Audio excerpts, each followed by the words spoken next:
राजकारण, समाजकारण, कोकणातील प्रत्येक घडामोड. सिंधुदुर्ग 24 तास आता नव्या रूपात.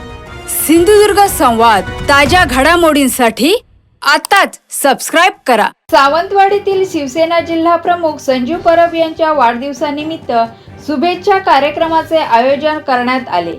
हा कार्यक्रम संजू परब यांची आमदारकी जाहीर करण्यासाठी न होता असे स्पष्ट करण्यात आले. तसेच दीपक केसरकर आणि संजू परब यांच्यात कोणतीही राजकीय स्पर्धा नसल्याचेही सांगण्यात आले. कार्यक्रमातून केवळ संजू परब यांना वाढदिवसाच्या शुभेच्छा देण्याचा उद्देश होता. त्या निमित्तानं स्वतः दीपकभाई केसरकरनी देखील सांगितलं की आमदारकी जाहीर करण्याचा हा कार्यक्रम नव्हता, हा संजू परबांना शुभेच्छा देण्याचा कार्यक्रम होता. आणि आम्ही सगळ्यांनीच सांगितलं की आमदार होत असताना आपण जर विविध विकासाची कामं केली, जनतेची कामं केली, तर जनतेमधूनच आमदार होण्याचा आवाज उठत असतो. आणि हेच भाषण आणि हेच मार्गदर्शन माननीय दीपकभाईंनी केलं. त्याच्यामुळे कुठेही दीपकभाईंमध्ये आणि संजूमध्ये वेगळं कुठचं तरी कॉम्पिटिशन सुरू झालं आहे अशातला भाग नाही. उलट दीपकभाईंनी स्वतःच्या वयामधल्या अंतराचा उल्लेख देखील केला. एवढ्या खेळीमेळीच्या वातावरणामध्ये हा कार्यक्रम पार पडलेला आहे. तुम्ही आज जर असं म्हटलं तर एकूणच संजू परब यांच्या पुढच्या आमदारकीबाबत चर्चा होत असताना हे दीपक केसरकर यांच्या निवृत्तीचे संकेत मानायचे का? हे परत एकदा सांगतो की दीपकभाईंनी स्वतःच्या भाषणामधनं जे मार्गदर्शन केलं आहे ते आमच्या सगळ्यांच्या दृष्टीनं महत्त्वाचं आहे. अजून आमदारकीला 3.5 वर्ष आहेत. त्याच्यामुळे ही चर्चा कार्यकर्त्यांची भावना असते की जे माझ्यासोबत काम करत असतात, जे अन्य पदाधिकाऱ्यांबरोबर काम करत असतात, तो पदाधिकारी त्यांना मोठं व्हावा अशी अपेक्षा असते. त्या भावनेतनं काही लोकांनी ॲडव्हर्टाईज दिलेले आहेत, काही लोकांनी भाषणं केली आणि त्याच्यावर आम्ही भाषणं करताना सांगितले की नेत्याचा आशीर्वाद, नशिबाची साथ आणि मतदारांचा आशीर्वाद असल्याशिवाय कोणी आमदार बनत नाही. तो प्रयत्न आशीर्वाद मिळवण्याचा संजू परबांनी करावा. आढाळी MIDCमध्ये 4,000 कोटीचा आत्ता तुम्ही संजू परबच्या याला 4,000 कोटीच्या प्रकल्पाचा MOU हा आमच्यासोबत होतोय. सोलारचे पॅनल बनवण्याचा हा प्रकल्प आहे. याच्यातनं 1500 ते 2,000 लोकांना त्याच्यातनं रोजगार मिळेल. आता जे 47 उद्योजकांची अडचण झालेली होती जागेमुळं, ते देखील 47 जागा प्लॉट्स हे उद्योजकांना देण्याचा आम्ही निर्णय घेतला आहे. त्याच्यातनं देखील 1200-1500 लोकांना रोजगार मिळणार आहे. संजय राऊत यांनी या निमित्ताने संजू परबच्या ह्याला वाढदिवसाला हे गिफ्ट समजायचं काय जनतेत? तर हा योगायोग आहे ना. मल्टी स्पेशालिटी हॉस्पिटलची मीटिंग संजूच्याच वाढदिवसाच्या निमित्तानं झाली. ही चिठ्ठी मला आजच योगायोगानं आली. हा योगायोग आहे. साहेब, संजय राऊत यांनी आरोप केला 100 कोटीला शिवसेना आणि धनुष्यबाणाचा लिलाव केला, अशा प्रकारची टीका त्यांनी केली आहे. त्याच्यामध्ये नवीन काहीच नाही ना. 4.5 वर्ष हेच करतात ते.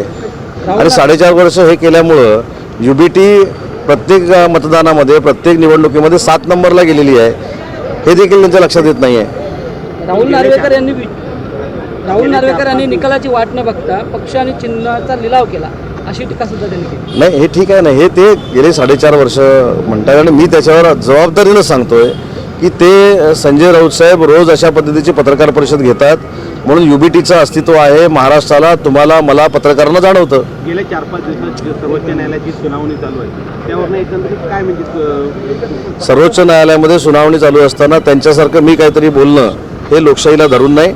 आम्ही आमची भूमिका सर्वोच्च न्यायालयामध्ये मांडलेली आहे. आम्ही आशावादी आहोत की आम्हाला न्याय मिळेल.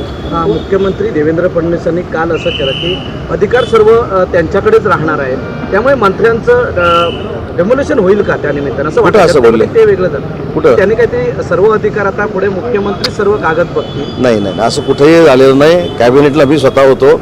अशी कुठे चर्चा देखील झालेली नाही. मी राज्याचा उद्योगमंत्री आहे. मला माझे अधिकार अबाधित आहेत. वर्षा बंगल्यातून दिल्लीतल्या बंगल्यात जायचं आहे, हळूहळू वहिनी साहेबांनी मानसिकता केली पाहिजे, अशा प्रकारची टीका संजय राऊत यांनी देवेंद्र फडणवीस यांनी केली. मी सांगू का, त्यांच्या पत्रकार परिषदेवर मी बोलतच नाही. ते त्यांची मतं मांडत असतात. तुम्ही ती प्रमाणापेक्षा जास्त मनावर घेता आणि परत त्याचे प्रश्न आम्हाला विचारता. मतदारांनी त्यांना गृहीत धरलेलं आहे, मतदारांनी त्यांना नाकारलेलं आहे. त्या पद्धतीनं आम्ही देखील त्यांच्यावर बोलणं म्हणजे त्यांना आहे त्याच्यापेक्षा मोठं करणं, अशा पद्धतीची राजकीय व्यवस्था होऊ शकते. एकनाथ शिंदेची महत्वाकांक्षा एवढी आहे की ते पंतप्रधान पदावर सुद्धा दावा करू शकतात. त्यांची राक्षसी त्यांचंच म्हणणं आहे ना, त्यांचंच म्हणणं आहे ना. आता त्यांच्या प्रत्येक गोष्ट आपण सिंधुदुर्गच्या विकासावर बोलू. 4.5 वर्ष तुम्ही पण हेच ऐकताय, मी पण हेच ऐकतोय, लोक देखील हेच ऐकतायत आणि म्हणून त्याचं उत्तर दिलं ना मी. 1 नंबरची UBT याच सगळ्या गोष्टींमुळे 7 नंबरला गेली. भास्कर जाधवांनी एक टीका केली आहे. भास्कर जाधवांनी एक टीका केली आहे, मराठा विरुद्ध OBC असा लढा सरकारला करायचा आहे असं त्यांनी एक वक्तव्य केलं. अजिबात नाही. भास्कर जाधव साहेबांचा हा गैरसमज असेल. ओबीसी समाजाचं काहीही कमी न करता मराठा समाजाला न्याय देण्याची भूमिका ही सरकारची आहे. तीच भूमिका एकनाथ शिंदे साहेबांनी मुख्यमंत्री असताना घेतलेली होती. आता तीच भूमिका आदरणीय देवेंद्रजी फडणवीस साहेबांची आहे. उद्योग खात्यावर एक टीका होती की मुंबईवरून चाकण जवळ आहे, पण उद्योगमंत्री चाकणला जात नाही, फ्लाईट नाही फिरतात. कोणी सांगितलं तुम्हाला गेलं सुप्रिया सुळेंनी साहेब? आपण 6 दिवसापूर्वीचा प्रश्न विचारताय, त्याच्यानंतर मी चाकणला. त्याच्यामुळे एक मिनिट, उद्योग खात्यावर आपण फार जुनी विचार प्रश्न धरून ऐका ना.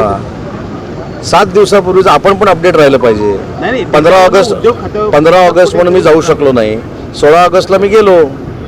त्याच्यामुळे आपण देखील आधुनिक जगामध्ये अपडेट राहिलं पाहिजे. आणि नुसतं गेलो नाही, 16 तारखेला मिटिंग घेतली आणि 17 तारखेला सकाळी त्यांना अपेक्षित असलेलं पत्र पण दिलं.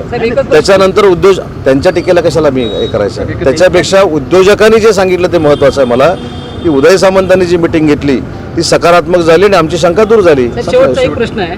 निवडणूक आयोग हा बौद्धिक नक्षलवादी आहे, संविधानिक पदावर बसलेल्या व्यक्ती बोगस आणि भ्रष्ट, असं संजय राऊत यांनी परत तेच, तुम्ही पण एवढे जिद्दी आहात ना की ज्या म्हणजे पत्रकार परिषदेवर आम्हाला बोलायचंच नाही, त्या पत्रकार परिषदेवर बोलल्यामुळे नाहक काही मंडळी मोठी होतात. त्याच्यावर मी कशाला उत्तर देऊ. साहेब तुम्ही आता जे काय आहे ते सर्वोच्च न्यायालयामध्ये सुरू आहे, जे काय आहे ते निवडणूक आयोगामध्ये सुरू आहे. ते सगळे विद्वान आहेत की नाही, आणि ते तर न्यायाधीश आहेत. आणि न्यायव्यवस्थेवर आपला विश्वास असला पाहिजे. न्यायदेवता जो काही निर्णय देईल हा सगळ्यांना मान्य असला पाहिजे. व्यवस्था भ्रष्ट आहे असं ते म्हणतात. आता न्यायव्यवस्था भ्रष्ट आहे असं जर ते म्हणत असतील तर त्याचा थेट न्यायालयावर आक्षेप जातो. मग न्यायालयानं त्याच्यावर कारवाई करावी, सुमोटो कारवाई करावी. सिंधुदुर्ग 24 तास आता नव्या रूपात. सिंधुदुर्ग संवाद ताज्या घडामोडींसाठी आताच सबस्क्राईब करा.